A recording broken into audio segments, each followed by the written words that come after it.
the Queen of England. You must give me your lunch money. Why? Because, it will explode. I don't know. I'm the Queen of England. I know things. Well, that makes sense. Here you go. Wait, Billy. Just because an authority says it doesn't make it true. Come to Camp Quest Northwest, where you'll learn critical thinking and science in a fun-filled week-long nature camp. No! Camp Quest Northwest can be found at campquestnorthwest.org. Donations and volunteers accepted. The devil is not real. I'm melting!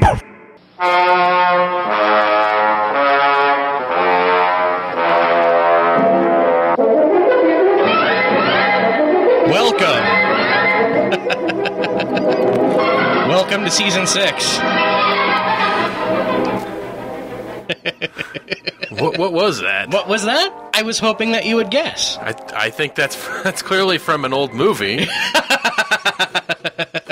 See if he remembers as the day goes on. Welcome to Ask an Atheist. My name is Sam, and with me today is Mike and Becky. How are you guys? I'm great. Mike's looking a little confused. I am befuddled. I thought I might pull a fast one. So, I was looking at our website today, because it's the beginning of the month, and I was looking at the analytics, and I noticed that the first search term that we found, after the usual permutations of Ask an Atheist TV show, podcast, radio show, was juggalo. That's and I was like, fitting in some... And I looked it up, and it was us. It was somebody on the blog bragging about juggalos, and I think, oh, is that really a good idea? And then I thought about it for a minute. Wait, no, it's juggalos. That's perfectly fine. Ask an Atheist, 253-584-1480.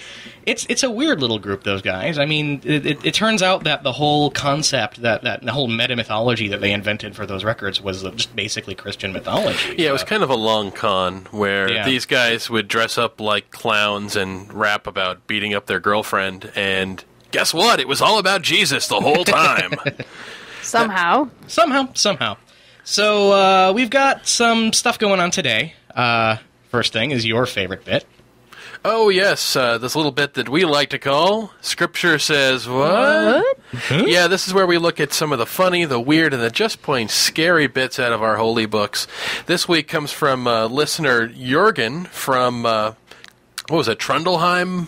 I believe I was like he comes from Norway. Yeah, Norway. But I believe Trundleheim. I'm going to say this wrong, but I believe it's the region where Thor fought the ice giants. Anyways, culturally sensitive we are. Oh yeah. So this comes from the Quran, chapter 2, verse 243 of the Sahih International Version. Okay. Have you, O Muhammad, not considered those who left their homes in many thousands fearing death? Allah said to them, die. Then he restored them to life. And Allah is full of bounty to the people, but most of the people do not show him gratitude. Wow. I like how Jurgen interprets this, especially. All right, how does that? He says, "You're scared of death, huh? Die!"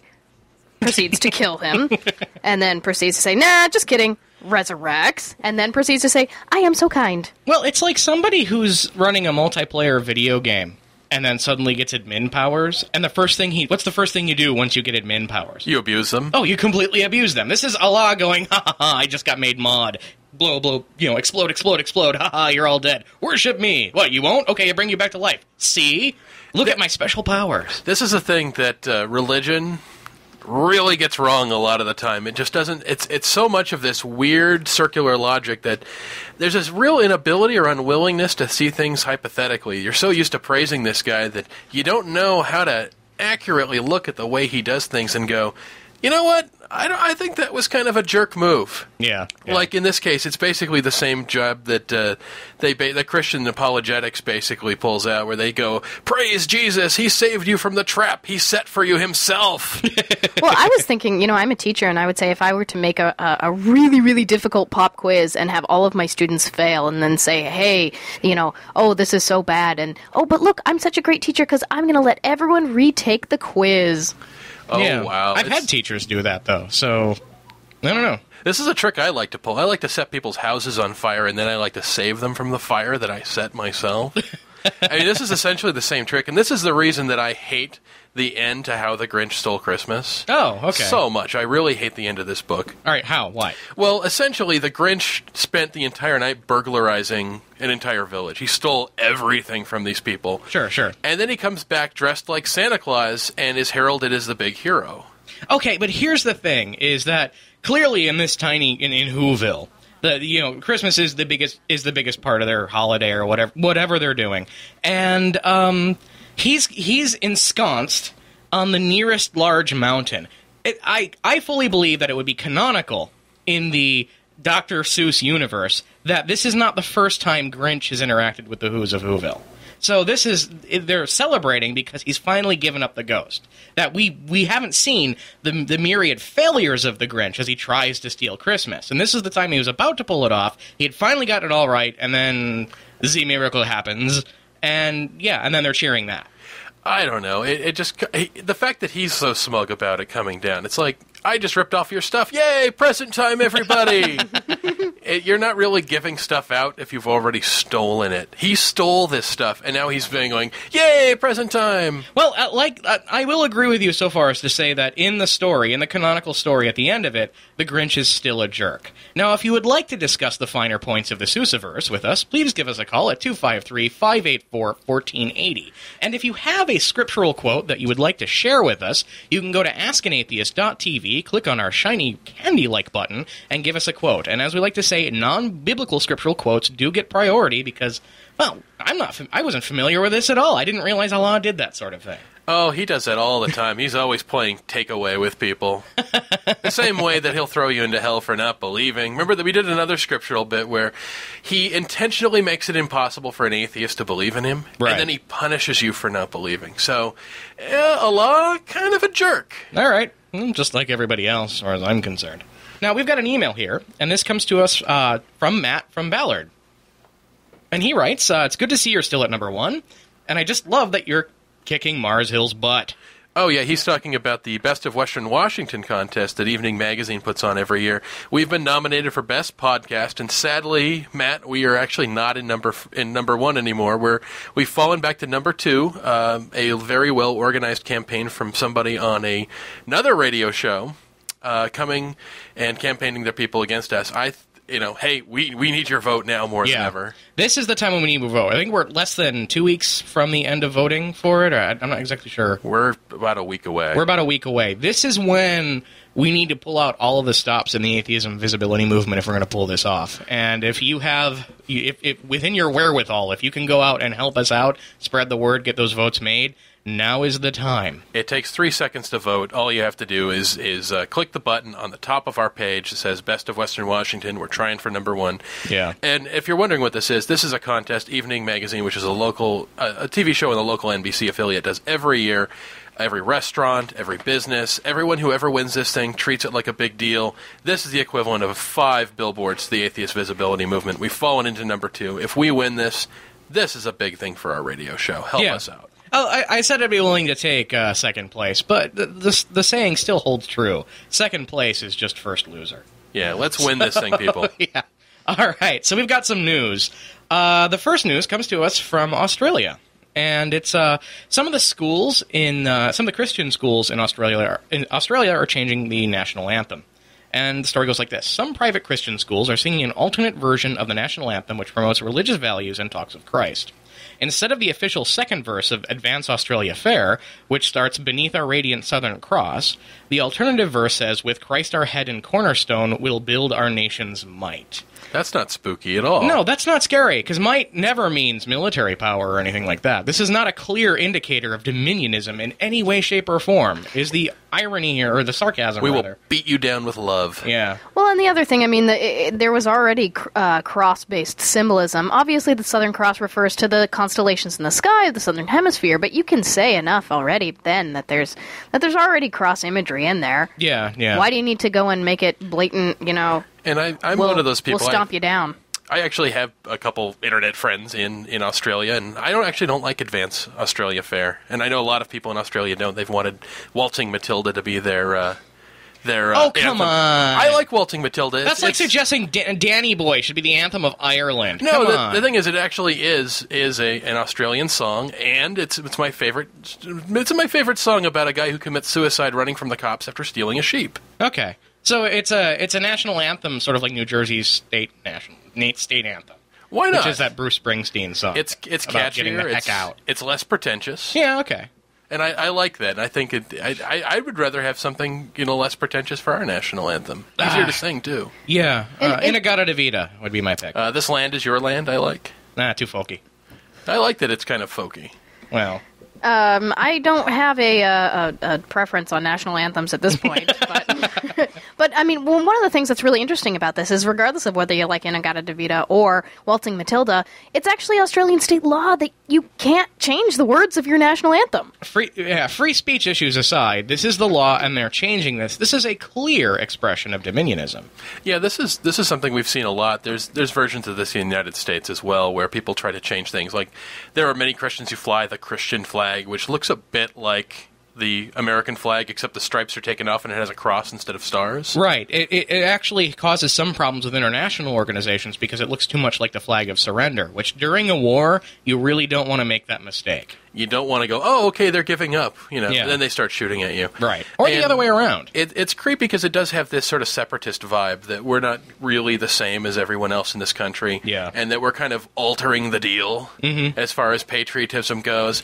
And some of these versions, I know when people do the Pledge of Allegiance to the Christian flag, they're creepy too, or they basically, some versions of it I've seen actually say, and liberty and life for all who believe. There's some scary implications in that. Yeah, it's I've heard the Christian Pledge of Allegiance, or the Pledge of Allegiance to the Christian flag, and it has lyrics vaguely reminiscent of a Slayer album, to be honest with you. It was like, and everyone shall burn in the blood or be saved, and it's all real. It was real creepy. It's just so weird to see people marry their pious nature to some kind of nationalism, both the United States and Australia, because the people who wrote these books had no idea that either of these continents existed.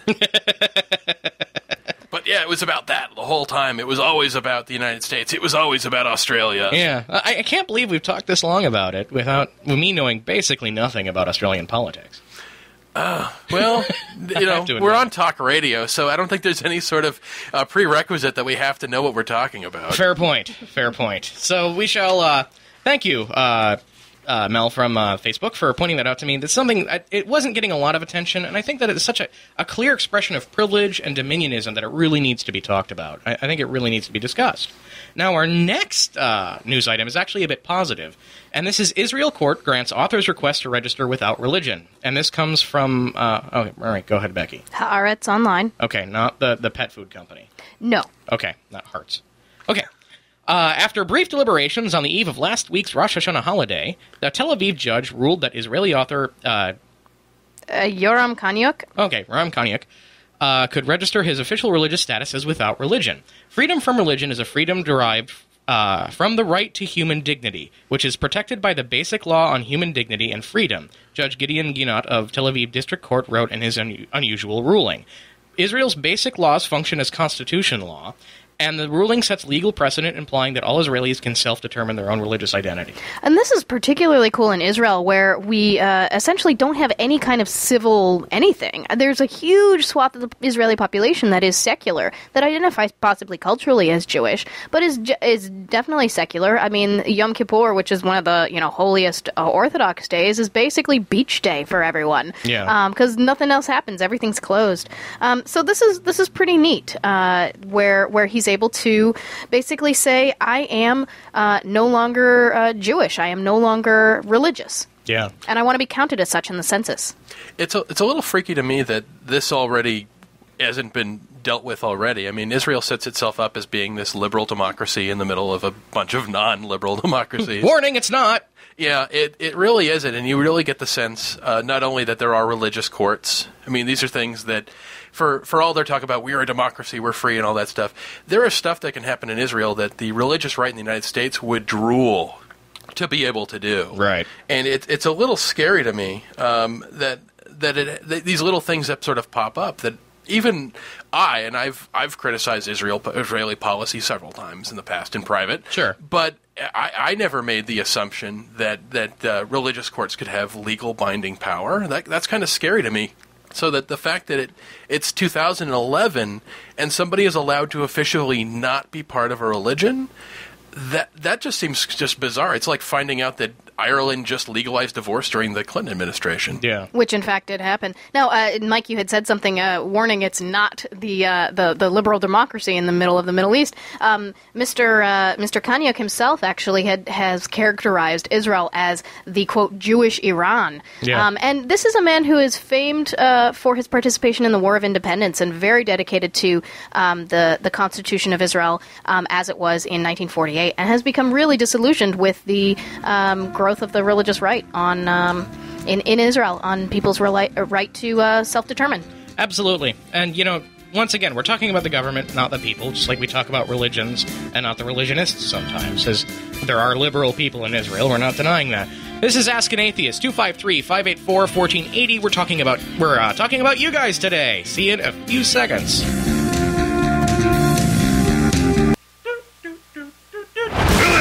Billy, I am a Nigerian prince, and I want to hide $1 bajillion in your locker. Wow! $1 bajillion? All I need is your lunch money. What a great deal! Here you go! Wait, Billy. Just because you want to believe something doesn't mean you should. Come to Camp Quest Northwest, where you'll learn critical thinking and science in a fun-filled week-long nature camp. No! Camp Quest Northwest can be found at campquestnorthwest.org. Donations and volunteers accepted. The devil is not real. Sigmund Freud said, "The voice of the intellect is a soft one, but it does not rest until it has gained a hearing." Whether you're at a point in life where you are questioning your beliefs, or if you've always been an atheist or agnostic, the Auburn Free Thought Society is a place where your own voice of intellect will be heard. You'll interact with like-minded people, engage in intellectual conversation, and share your experiences with others in the Auburn, Washington area. At Auburn Free Thought Society, we encourage critical thought and reason. For details, find us on Facebook and on meetup.com. Auburn Free Thought Society. Have real discussion and share real ideas freely. If you enjoy the programming we create here on Ask an Atheist, please make a contribution with us. Your sponsorship helps keep our show on the air and improve the quality of our broadcasts. Donors get access to exclusive Ask an Atheist content. Don't make us beg. Please go to askanatheist.tv and contribute today.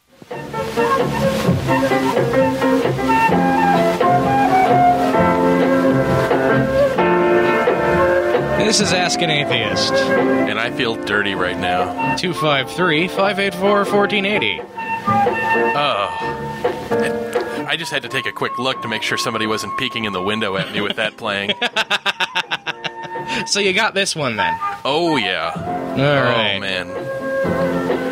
Oh. All right, so Never has smooth jazz felt more dirty. Fill our listeners in. Why not you? Oh, this is the soundtrack from Manos, The Hands of Fate, which I believe is translated to Hands, The Hands of Fate, which is held up by many people to be one of the worst movies ever made. It isn't. There are worse ones. I actually figure the music we opened up at the first segment was actually worse. And that would be The Beast of Yucca Flats. Oh, that one I didn't recognize. Okay. I would actually say Son of the Mask is the worst movie I've ever seen. I've heard that a bit myself. Would you like to play? You're as much into bad film as any of us. I'll play along, sure, but let's see. I have a soft spot in my heart for The Horror of Party Beach, which Right. Also Stephen King's favorite film. Also Stephen King's well, I am a New Englander, so there's As that. is he, yeah. Yes. Ah, boy. Oh, really? I couldn't tell with Stephen King's writings that he's from New England. Ask an Atheist, 253-584-1480. Today's show is called The Amazing Colossal Emails, and it's something we do is that every time we do an email show, which we need to do occasionally to get back in touch with you folks, how you doing? It's called padding, people. No, it is not. This is some of my favorite stuff. But we do name the shows after Mystery Science Theater episodes, our favorite show, and a show that defines so much of the humor in Ask an Atheist that I felt it necessary to actually include some let's say, public domain components of that. Yeah, I'm a big fan of that show. I will go out on a limb and basically say that Mystery Science Theater 3000 is the greatest television program of all time. I'm really the wrong guy to get in that poll. All time. All right. It's kind of a self-selecting sample here. I think so. So let's get into some emails. And this our next email comes to us from Mike in Prince Edward Island, Canada. And then I almost read that as Pop will eat itself, but that's just me. And he writes, I drove by a church sign with the slogan, God doesn't believe in atheists, thus atheists don't exist. Ironclad. Yeah, absolutely. Funny that. My big thing is, yes, I do exist. Now, I haven't done anything other than voice my annoyance with friends, but they don't see anything wrong with it. I had also asked a pretty devout liberal Christian about it, and they said it was a play on words, that if you were an atheist and got offended by it, then it showed that you really did believe in God. Facepalm. Should I just let it go, or am I justified in being a little annoyed with what they have put up for the public to see? My answer... Oh, go ahead. Oh, I was just going to say, someone says, haha, you're a duty head, and then I say, hey, that's really offensive. Oh, you're offensive. Your offense at that proves that you, in fact, are a duty head. Yeah. What I think so stupid about this, and this is that weird gotcha that a lot of religionists play, is that, oh, well, you're arguing about so-and-so as if they exist, therefore you must believe. I have these same arguments about Batman. Yeah. I do not believe Batman exists, but I'll have arguments about whether he can beat up Daredevil or not. Well, as a direct answer to your question, Mike, should I just let it go, or am I justified in being a little annoyed? I think your answer is yes. Because there's a level of empiricism here that's completely being ignored. You could stab me. I am right here. Yeah, go out and stab God. You believe in him. Go out and stab him like you can stab me. And then we'll talk. Let's get this thing empirical. Let's make it real. And it's annoying and it's stupid, and it's something there's actually a bit I'm working on for the show, which are these people who write in blogs questions that you need to ask an atheist. And this thing comes up again and again and again.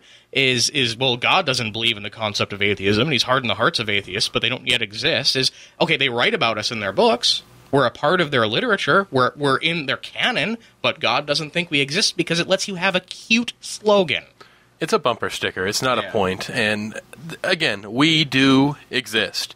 I really, really, really don't think that your God is a real person, a real being, a real force in the universe. Yeah. I would say to any religious believer out there who wants to throw this out there, think about this. Think about Zeus, the king of the gods, the lord of the sky, serial philanderer. Mm-hmm. Do you really believe this person exists? Okay, really think about how you feel about Zeus and his existence. All right, got it? That's how I feel about your God. Yeah, and if that had any chance of working, I'd use it more. Ask an Atheist, 253-584-1480. And our next email comes to us from Deja in New York, and she's asking about atheists and faith. And she writes, "Hi guys, I participated in your blog TV event, so Mike might remember me. Primal Woman, do you remember this person?" Yes, I do. Okay. "And I'm a huge fan of your podcast. Keep doing what you're doing." We'll try, thank you. "I'm an atheist, and I recently had a discussion with a friend of mine about the words faith and belief, and I had trouble answering some of the questions as follows. Why is it different if a religious person claims to know there is a God, and an atheist claims to know there isn't one? He was basically arguing that atheists do have faith. Does this differ from believers having faith in their gods, or can an atheist not have faith since there is no evidence of a god or gods to exist?" Let me handle this one. This is somebody mincing words at you. There is no real argument here. If the English language is a little bit better equipped to handle the different shades of the word faith as it exists in the dictionary... Or belief for that matter. Or belief for that matter, or theory for that matter, or hypothesis for that matter. If these conceptualizations of ideas were better defined, this wouldn't even be a debate. When we talk about... I get this argument so much as, "Oh, do you think the sun's going to rise tomorrow?" Well, yes. "Well, you have faith because you haven't observed the rotation of the Earth, and you haven't observed... That's probability. That's basic probability. Probability is part of it. Empiricism is another part of it. I have observed these things. I have measured these things. Have I gone up in space and looked at it like the guy thinking is the only way he can do it? No, I haven't. But I have done things just my hobby in radio. I have had to take the curvature of the Earth into account and the fact that the Earth is a rotating ball generating these magnetic fields to do my hobby. These things are empirically measured. God cannot be empirically measured because there's no... It doesn't exist in the universe. There's no there. There's no there. The other thing is that an atheist claims to know there isn't a God. Many atheists might claim to know that there isn't a God, but many atheists also say, "I don't believe in a God because there's no evidence for a God." They're not saying there definitely is no God. Yeah. They're saying it's really, really unlikely, as I think, Mike, you've said it. It's really, really unlikely, and what would it take to convince me that there is a God? Well, we've done a show on that. You can look in our audio archives. To show you the weakness of the word faith, I can say that the person you're having this argument with is not arguing with you in good faith. This isn't the kind of argument that you're thinking it is. You're giving it more thought, than the person posing the question. And I think this is really evades the entire concept of the burden of proof. If the burden of proof lies with the person who is making a positive claim, this person is making a positive claim that not only this creator God exists, but that they know something about its qualities. I don't think this is legitimate. A skeptic or a non-believer simply goes, you know what? I don't believe that the claim that you're making about this God has met the evidentiary boundary that it needs to cross for me to believe it. The same way, does it take more faith to disbelieve claims about alien abductions and Bigfoot than it would to believe them? Is belief the default status? And the answer is no. Right, and there's also ancillary checks that we can do here. I mean, how many statements about the probability of God have been retracted by the religious? Like, I read an article this week about folks who did a study in 2006 using a linear accelerator, and they discovered that they couldn't repeat it, and they went back to the original lab to repeat the study. But that lab had closed and could not conduct that experiment anymore. So they said, well, we have to retract the paper. We can't make this happen. It doesn't work within the scientific method. We may be wrong, so we're pulling it. This is something I've gotten from religious people again, too. It's like, oh, well, clearly science has gotten things wrong, so you must have this really, really weak foundation for the things you believe. Point for science. Exactly. It's not so much that changing your mind makes it weak. It's not that we're changing our mind just willy-nilly. It's that we're refining our understanding of something. And this is what everybody does on the topic of everything except for God. That, you know what, it's like, wow, I think so-and-so, believes X. And then you hear them say the opposite. Wow, I have more data now, so I'm refining what it is that I thought before. The scientific method works when you're afraid you're going to die of cancer. It works when you're afraid, when you're trying to figure out what foods you can eat so you can live longer. But it suddenly doesn't work when you have to make decisions about how you choose to live your life morally. It's very strange. It's a very simple concept, is that you don't know everything. New data is always coming in, and that new data may change your conclusion. Yeah. This is called reality. And it's just crazy, folks. Apparently this is touching a nerve with me day. I don't know, these last two emails really speak to stuff that just... They get in your craw, Sam, don't they? They get stuck in my craw. Yeah, again, faith is pretending to know something you don't really know. And I don't know why people are constantly...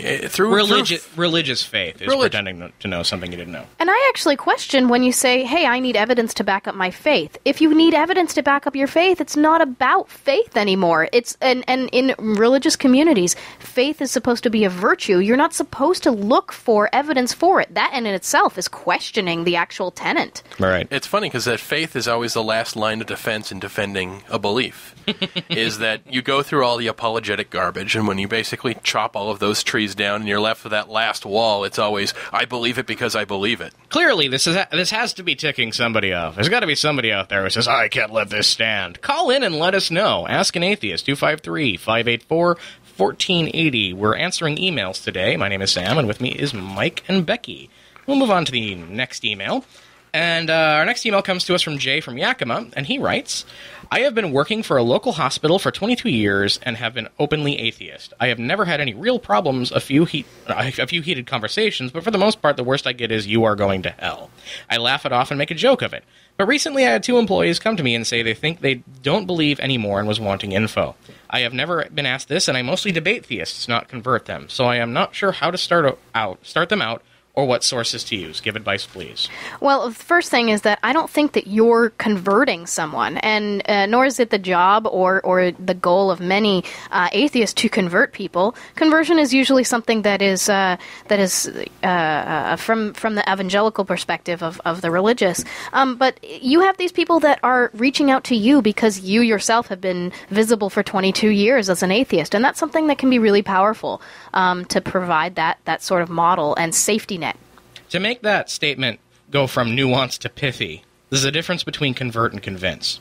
Yeah, I have no problem with trying to convince something of somebody, but whenever I have these conversations with people like you, Jay, I'm not out there to try to change their mind. What I'm trying to do is defeat bad arguments that are usually used to defend a certain position. And I've had the same experience, too.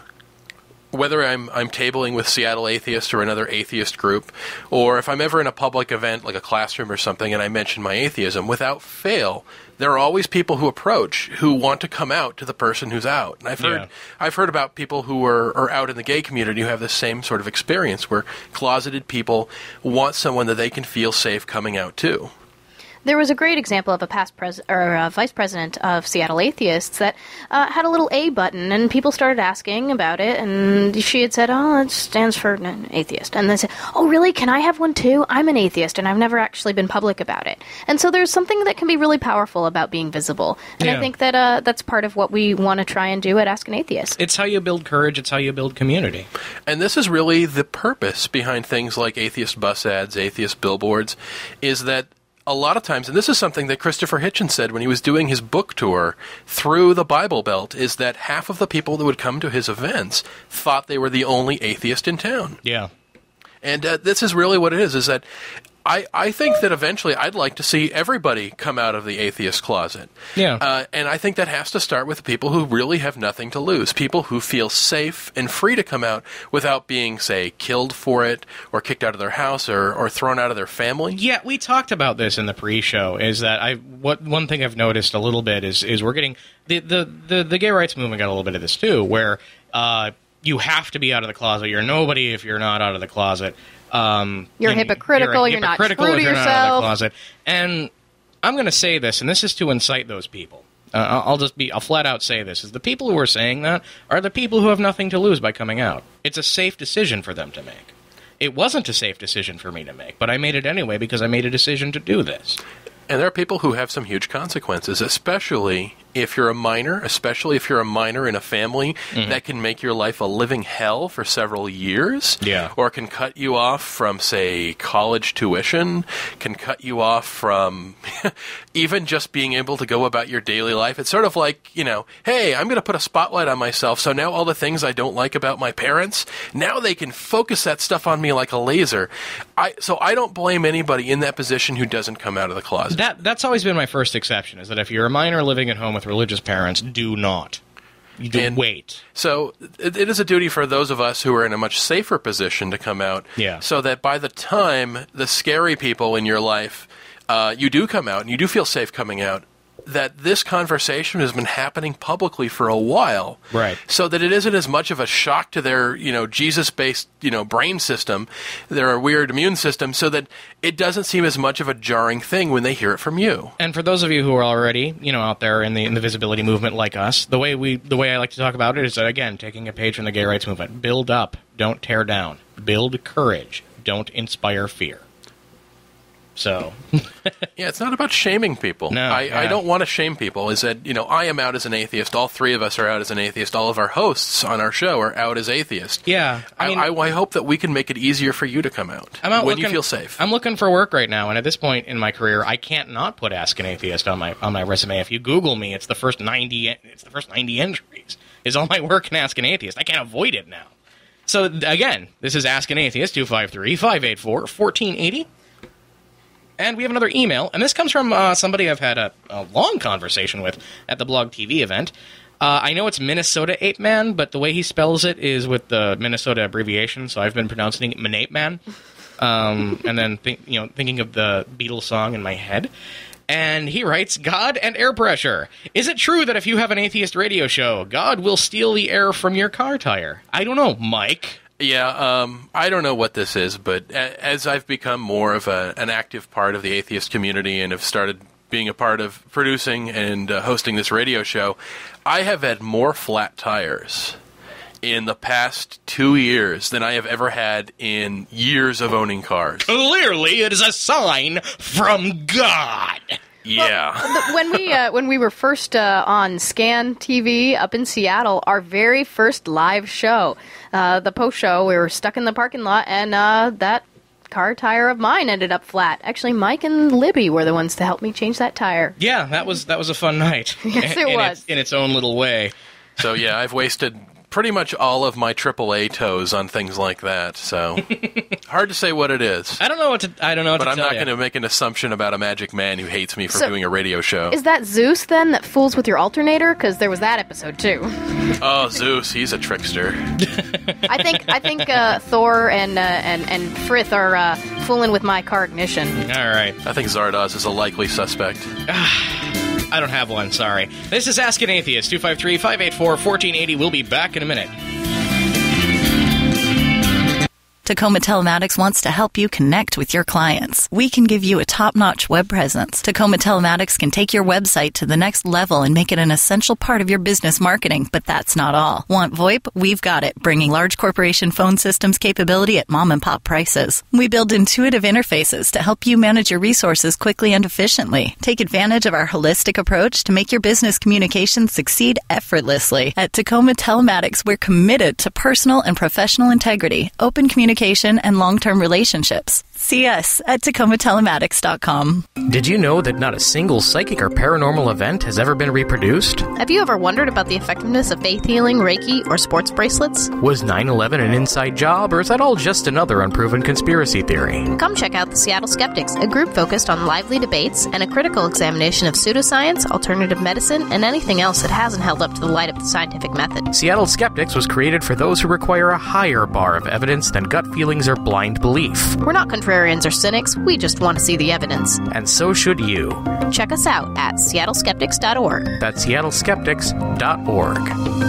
The Humanists of Washington is the oldest humanist organization in the state and offers a community of freethinkers who educate the public and celebrate life. Come celebrate life with us. Humanists support intellectual freedom and critical thinking and hold that human beings are autonomous centers of moral development. You can become a member of the Humanists of Washington at humanistofwashington.org. You'll get our quarterly publication, The Secular Humanist Press. Check out meetup.com, where you can be part of our monthly Seattle dinner and our Heathens Do It Better breakfast. Humanistofwashington.org.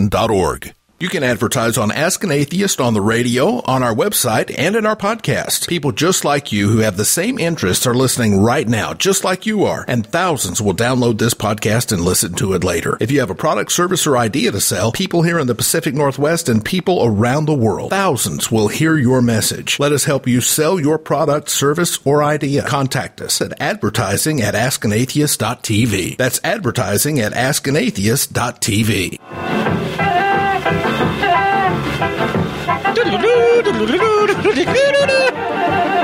Is this again from our Hands, the Hands of Fate? That is from Hands, the Hands of Fate. Manos, the Hands of Fate. That movie has the most inappropriate soundtrack. It just plays the weirdest music against the weirdest images, and nothing matches up. Well, Yeah. it was dubbed by a total of 4 people because they recorded on film that didn't record sound. As opposed to Beast of Yucca Flats, which was dubbed by a total of 1 person. Okay, fair. I love Manos. The scenes where somebody's just silently staring at the wall, it plays the angry jazz. Yes. And the scenes where they're fighting, it plays the smooth jazz. This is Ask an Atheist, 253-584-1480, and this is the Colossal emails, the amazing Colossal emails, in fact. And we're playing some music from our favorite TV show, Mystery Science Theater, the movies that are in the public domain. And so we'll go on to some emails. And this next one, I think I'm just going to hand off to Becky right at the outset, given that it's about your sort of subject expert area. Sure. A few weeks back, we did an episode on godlessness abroad, and Alex from Guadalajara in Mexico wrote to us saying, "Hola, guys." Well, hola, Alex. First, I want to say that I truly enjoy your show, and I'm an avid listener of your podcast version. Thank you so much. Secondly, I want to make the observation on Becky's comment about Mexico having a state religion. Alex writes, "Yes, Mexico does have a very popular religion, Roman Catholic, but we're as much a Catholic nation as you guys are a Christian one." And thank you, Alex, for pointing that out. I think I wasn't as accurate in my statements by saying that Mexico is one of the states that has, one of the countries around the world that has a de facto religion based on, or a dominant religion based on the practitioners of its population. And Alex goes on to educate us a little bit further by saying, in fact, the National Constitution document establishes this very separation of religion and state in an even more drastic way than compared to the U.S. And it establishes that the only type of education that can be provided by the state has to be driven by science. And that's actually really cool. One of the things, though, is that many of the schooling systems in Mexico happen to be parochial and run by the Catholic Church. So there's sort of that interesting dichotomy. The efficacy of secular education comes into play in situations like that. Indeed. But then as far as education goes, this Constitution is still being interpreted by these parochial schools who are going to be basically taking it in the most liberal way to their... I think it's safe to say that if it's a religious organization that's providing the education, they're going to basically edit that out some way, one way or another. They're going to find some way to get rid of it. Well, and to be fair, I mean... a lot of behe, I guess, you know. The religious schools, the parochial schools, are not operating on state funds. Right. But it is, by many people in many communities, the preferred method of education because it is considered a better standard of education. One of the things that Alex also writes about, saying that the Constitution crashed so hard against religion that it caused the uprising of believers in what today is known as the Guerras de los Cristeros, which was around in the 1920s. And if you want to read up on that a little bit more, and you are a Spanish speaker or Spanish reader, you can take a look at Alex's blog, Apostata Solitario, which is lone apostate. So apostatasolitario.blogspot.com. So thanks, Alex, for writing into us. We always appreciate it. And it's always heartening for me to see a lot of atheist visibility in the Latino community, given that the Catholic Church had such a stronghold for so long in the Latin American nations. About a year ago, we actually did an episode with a title. What was the title? To help me out. El ateísmo en el mundo hispanohablante, atheism in the Spanish-speaking world. Yeah, it was one of the last episodes we did at SCAN. Was a fully Spanish language episode of the show, and that's a concept we're hoping to return to at some point. We've talked about it. Yeah, I actually really like going back to the YouTube version of that episode and seeing that all the comments are in Spanish, of course, and then taking that to Google Translate. Yeah, and finding that the exact same debates are happening on the Spanish comments threads that they are in the ones in English, and it makes the world feel a little bit smaller. Absolutely. There's two things. I think we'd be remiss if we didn't mention Manolo Matos and Podcast ATORZR. If I may call him a faithful listener to Ask an Atheist. Yes, Manolo and Josh spearheaded Podcast Ateorizar, which is from a number of different Spanish speakers around Canada, the U.S., Puerto Rico, and other expats of Latin American countries. And the other thing I'd be remiss in mentioning that ever since the 9/11 episode, have you noticed the truthers sneaking into the YouTube comment thread to go, oh, how did you guys miss all this stuff? This is pretty standard for just truthers. Just like last time. They don't actually want to have a conversation with somebody they expect to respond. They want to wait until everything is gone, and they'll hit the comment thread when nobody else is reading it and go, ha, you have the last word now. It's straight up spineless. We want to have this debate. Prove us wrong. Please, prove us wrong. It's so sad. Don't always play cheap shots. They toss out the thing about how sad we are and how pathetic our arguments are. Yeah. Oh, yeah, then shoot our arguments down in front of an audience. So pathetic you won't actually talk to us. You'll just talk to us behind our back. Well done, high schoolers. Bunch of cowards. Next email. This comes to us from Squigs, from someone from recently extracted from the Bible Belt. And he writes, is there any way to get transcripts of the show? Are there some already that I just cannot find? The answer to that is no. Straight up, I do a lot of the post-production on the show. And what it comes down to is we have, we're doing this as a labor of love at this point. Nobody's getting paid to do this. We'd love to be able to provide transcripts. And we've talked about the technological feasibility of providing transcripts, where the feasibility is there. What's not there is the manpower. There's the man hours, basically. Yeah, nobody wants to sit down with a typewriter and actually do all this stuff. And those of us who want to are already trying to make the show just go. Yeah, we'd rather have another episode than have our older episodes written down in text. That said, all of our content is Creative Commons licensed, I believe. In a way. Much of it is. Some of it is. And so if you, Squigs, yourself, would care to... Licensing issues aside...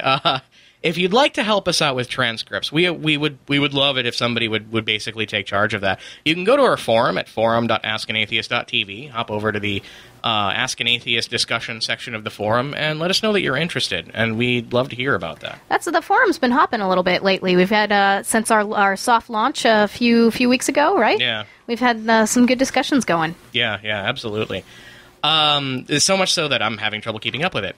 This is Ask an Atheist, 253-584-1480. We're coming into the end of the show here, but our next email comes to us from KLAY in Tacoma. Hi. Oh, very nice. I am currently unemployed and am considering using my free time to do some volunteering, both to help my community as well as to have something to put on my resume. Employers don't like gaps in employment history. Too true. Yeah, so I was wondering if Ask an Atheist could recommend an atheist-friendly organization in the Tacoma area. I reject religion's notion that they have some kind of monopoly on helping society, and I want to do my part to show that us heathens can be good people too. So anyway, love the show and thanks.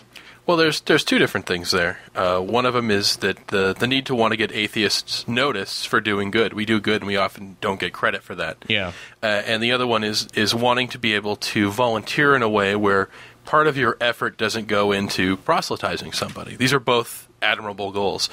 I would say get involved in a local atheist group. That's really where it starts for me, is if you want to know the best way to work with atheists in the to help people out, to help society, to do charity work. There's a huge infrastructure out there which a lot of people don't know about. There's Tacoma Atheist, Seattle Atheist, Auburn Free Thought Society, some of the East Side groups. Humanists of Washington. Humanists of Washington. Humanists of North Puget Sound. Humanists of North Puget Sound. Humanists of Mars. I mean, there's a ton of them. They're all over the place, and this is where people gather together, and one of the things that they do is charity work. Tacoma Atheist does the AIDS Walk every year. Seattle Atheists raise money for Seattle Children's Hospital by doing gift wrapping at different bookstores. They also regularly donate blood. There's a reason why we call Scott Leopold our bloodfish, because he's donated roughly 3 people's worth of blood to pin. Yeah, at least 3 people, maybe 3 football fields at this point. I know Seattle Atheists participated in National Day of Caring this year. They had to interface with religious organizations because that was an event dominated by religion, but they did participate. One of the coolest things also is that, hey, if you're contributing via a United Way Day or something like that, show up wearing an atheist t-shirt. Just be there. I mean, some of the really cool things is, maybe a church happens to be a food distribution center for Emergency Food Network, but hey, show up wearing an atheist t-shirt, and not everyone who's working and doing charity is affiliated with a church. Absolutely. And it goes on and on. If you just want to work with organizations that aren't religious, there's always groups like Habitat for Humanity. The American Red Cross, despite its name, that's actually named after the Swiss flag. Right. It's not a Christian organization. Doctors Without Borders, another great organization. Absolutely. There are organizations out there that aren't explicitly religious that do a lot of public good that you can participate in it. But if your idea is to be publicly an atheist doing charity work, the best place to start is with the community organization. And if you're really young, you can always get involved with something like AmeriCorps. That's true. That is a secular organization. And AmeriCorps is not limited to people of post-college or circa college age. So it is open to people of all ages. And you do get a stipend, so it is a good thing to look into if you are a little bit low in the work hours. So, KLAY, you're here in Tacoma, and if you'd like to join us at the office bar and grill after the show here in Tacoma at 9th and Pacific, it'd be nice to meet you or anybody else who wants to come by and hang out with us. That's what we do every week. Hanging out with atheists and drop the ball. If you have an idea for something we can do for charity, that's where that stuff starts, with these just little conversations with other people who are like-minded. Without even trying too hard, I can tell you there are going to be representatives from at least 5 different local organizations at our post-show event. Yeah, the 5 families come together every time we do a post-show. And part of that is because Jerry's there, and Jerry represents about 4 of them. But honestly, no, there's going to be a lot of... We all work together in the community, and if you want to meet some folks who are going out to do charity work, and you happen to be free, today's a good day for it. So this is Ask an Atheist, 253-584-1480. And our next email, I just skipped over, pardon me, comes to us from Paul from Philadelphia, or Pennsylvania, PA something. Anyway, and he writes, "Hello, Ask an Atheist crew. I'm a big fan of the show. I was raised fundamentalist Christian and even spent time as a creationist in my teen years. Now I'm an atheist. I'm writing not so much to ask a question, but to point out some similarities I've noticed between the arguments made by my creationist friends and theists and those made by believers in ancient aliens. One commonality is to appeal to an ancient mystery and then use god aliens to fill in that gap. I have come to term term this the aliens of the gap argument. Another similarity I've noticed is that, as with religious apologetics, ancient astronaut proponents will reinterpret mythology to fit their preconceived stance, even if it means ripping scriptures entirely out of context, in order to force modern UFO folklore to fit. Yeah, it's kind of funny that people take... There's a real danger to assuming that these mythologies are all true and that, and this person in history represents that. I think the Aztecs learned that one the hard way. But I would say it really is funny when you get down to it, because it is the same argument. And I would actually, Paul, throw conspiracy theorists in there as well. I was going to do that, yeah. Is that basically you reinterpret something that the world as it is just isn't interesting enough? Are human beings just storytellers that we want something that feels more like the Da Vinci Code? Is history not interesting enough that we need to inject Atlantis and psychics and aliens and secret Bigfoot conspiracies and faked moon landings? And is that not enough? Can something just be artwork with pictures of your gods? Does it have to be some alien dude? Well, and there is some anthropological and evolutionary biology research that is pointing to, hypotheses that humans are hardwired to see these patterns and attribute strange things to causes. And it was actually part of what made humans successful as a social group evolutionarily. And so I mean, there's something to be said of that, but then that doesn't mean that we have to stop there in our anthropological evolutionary trajectory. Yeah, I mean, psychologically, people like to make facts fit the narrative than the other way around. But to take your point about why does it have to be more complex about this, and just go with that. Something that happened to me this weekend is I'm actually still kind of recovering from a concert I went to. I went to see World Inferno Friendship Society on Friday, and I was in a room full of people.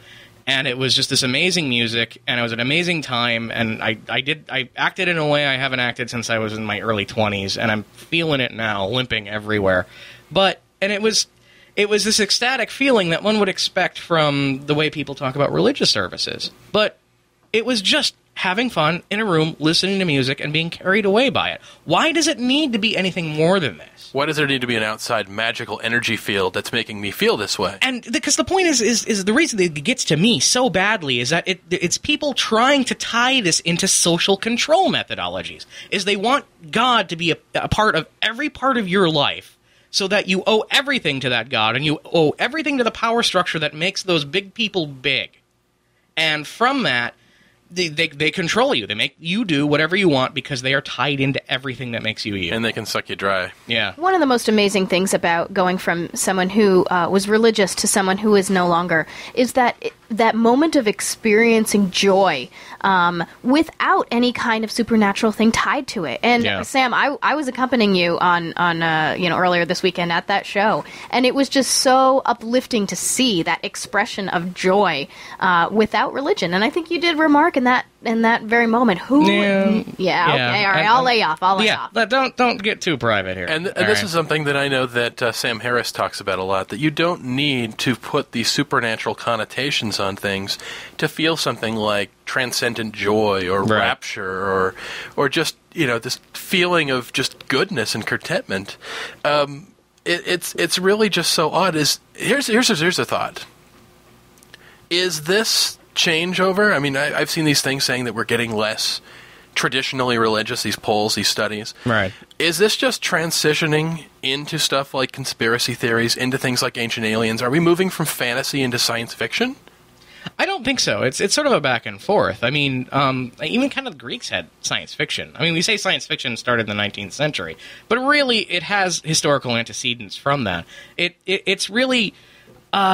science has become so infused with our life. Technology has become such a big part of everyday life that the mythology is now being made out of that. It has that technology incorporated into it, whereas before it didn't. The knowledge that we sort of have. We'd had this conversation about Mormonism, too, that it was one of the first modern versions of Christianity, and that's why it involves things like planets. Yeah. Things that normally become into sci-fi, where the people who created these older religions had no idea that there were other spherical worlds out there. Sure. I mean, it was really a moving moment for me on Friday. But what was it? It was a bunch of people in a room making noise. And I'm not going to sell it as anything more than that, but it did carry psychological weight. And I've had that too in a movie. I've cried watching a movie before, and I'm essentially feeling something for the plight of people who are not really exist in these. And I could even do it in an animated movie. I cried during the first 5 minutes of Up from Pixar. Yeah. Not only are these characters don't really exist, they're also illustrations created on a computer, yet I can still feel these things, and it doesn't make those feelings any less real. That you sort of lower that and let these emotions sort of carry you. It doesn't mean that something has to be real if it gives you these feelings. Yeah, and just because I might know some of the psychological structures that make that possible, honestly, for me, doesn't make it any more majestic or any more interesting or any less important. And it's all without God. Yeah, and it's all without God. And that doesn't lessen anything one bit. And the same thing can be said of love. This is always treated like that coup de grace finishing move from a lot of, oh, you can't quantify love. You know what? We know a lot of things about how love works psychologically and chemically. It doesn't make it any less profound. That's true. And that's the time we got today. All right, my name is Sam Mulvey. With me is Mike Gillis and Rebecca Friedman. Music is by Chris Coleman and some other people. Menace the Hands of Fate and BCF Flats. Call screen was Jerry Schiffelbein. Production assistants Eileen Cavallo, Steve Jones, Darren Garvin. You can see us at askanatheist.tv. This is an NEDM Media production. You can visit us on that forum, and please, please, please vote on us for Best of Western Washington. See you next week. Flag on the moon. How did it get there? Keeping you informed, this is KLAY, Lakewood.